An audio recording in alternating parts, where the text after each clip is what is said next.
फेरि देश मुठभेडतिर जाने देखिँदैछ। तपाईँ भन्नुहोला कसरी? कसरी भन्दा पनि कसको कारणले भन्नुहुन्छ भने ओलीको कारणले, केपी ओलीको कारणले, हजुर खड्ग ओलीको कारणले फेरि देश मुठभेडमा जाने देखिँदैछ।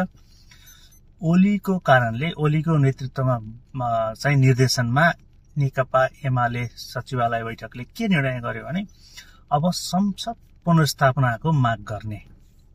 अब संसद पुनर्स्थापनाको माग गर्ने भइसकेपछि यसैलाई समर्थन गर्ने कुरा देखिँदैछ कांग्रेसबाट पनि, स्पेसली देउवाले चाहिँ समर्थन गर्ने कुरो गरिरहेका छन्। किन गर्छन् भन्दा आलो पालो थियो, उनको पालो आउँछ।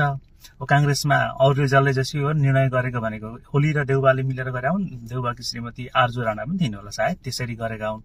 अनि अबको पालो भनेको चाहिँ देउवाको। अनि देउवालाई ललिपप देखाउँदै संसद पुनर्स्थापना गर्नुपर्छ भनेर यो चाहिँ ओलीले भन्दैछन् र उनको पार्टीबाट सर्वसम्मत भइसक्यो। कांग्रेसले पनि संसद पुनर्स्थापना जाने सम्भावना देखिँदैछ। अब संसद पुनर्स्थापनामा हुने कुराकानी भयो, त्यसको लागि पनि विरोध हुन्छ, सडकमा पुग्छ, कुराकानी गर्नुपर्छ, आन्दोलन गर्नुपर्छ। त्यसपछि त मुठभेड त हुने भइहाल्यो। जेनजी पनि छँदैछन्, अरू असन्तुष्ट सबैजना छन्। जेनजी भन्नाले जेनजी मात्रै, उमेर समूह मात्रै छैन, सबैजना छन्। अनि यो असन्तुष्टि रहिसकेपछि त एकअर्का बिचमा झडप हुने, फेरि आन्दोलन हुने, फेरि मुठभेड हुने, फेरि हिंसा हत्यातिर जाने समस्या देखिन्छ।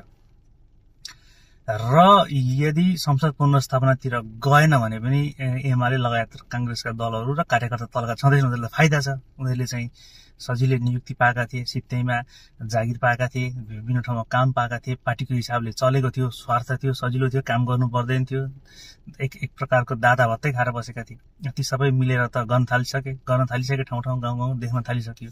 अनि त्यो कारणले गर्दाखेरि यो भने देखिन्छ। अब भएन भने पनि मुठभेड नै हुने भयो। संसद पुनर्स्थापना भएन भने मुठभेड हुने भयो। चुनावमा जाँदैन, हामी बहिष्कार गर्छौँ भन्छन्, झन् समस्यामा पार्छन्, झन् पछाडिसम्म अलमल हुने देखिन्छ।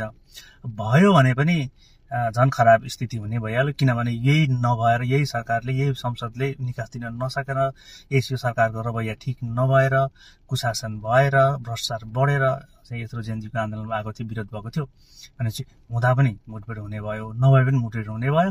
र यही मुठभेडका मुख्य कर्ता चाहिँ केपी ओली नै हुन्। अब यिनले कहिले टाउकोमा हात राखेर आफैलाई भस्म पार्ने हुन्, त्यसपछि मात्र यो हुने अन्त्य हुँदा होला। नत्र भने त नेपालको लागि अभिशापै हुने भयो। किनभने यिनको भिजनले त पहिला पनि दुःख दिएकै थियो, अहिले पनि दुःख दिएकै छ। अवसर पाएका हुन्, यिनले चाहिँ पहिला राम्रो समय पटक पटक अवसर पाएका हुन्, तर राम्रोसँग सञ्चालन गर्न सकेनन्। स्वार्थ समूहमा यिनीहरू पेरिए। अब फेरि केपी ओलीले मुठभेड निम्ताउने देखिँदैछ। गाह्रो बनाए है।